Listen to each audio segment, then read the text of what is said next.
This is a note I would like to give my younger self, but it's a note for all in general.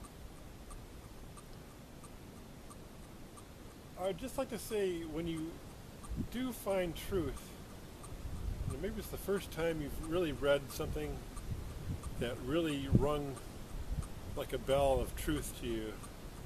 You read something and man, it's true.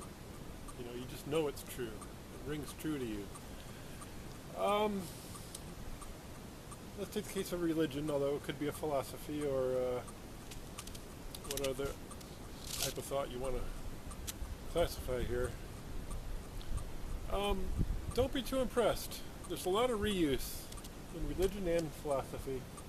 There's hardly a new thought in anybody's head, really. The society's been churning out these kind of thoughts since, ancient Greece, and debating on them through Greece and Rome and 2,000 years of modernity. You're going to find they're all a mixed bag. So I guess I'm just saying, don't get too invested too quickly just because you found some real truth.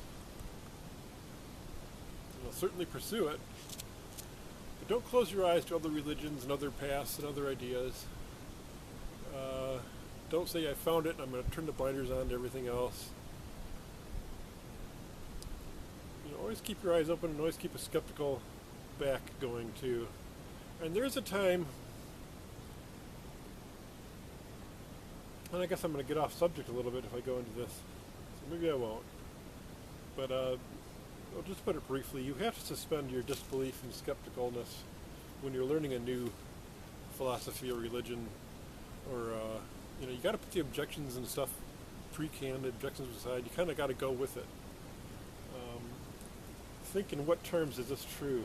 Kind of like Syntax, if you ever studied Syntax. In the speaker's world, how is this true? Even if it has a glaring error in my instant analysis might show up. I might have a counter argument right away. But you always have to ask, in what vein of in what perspective is this true? In what perspective is the person speaking from that makes this statement true in their head? And how can I understand it from their point of view? But don't get over impressed. Keep your back up. Keep a skeptical eye. Always be the prudent shopper of ideas.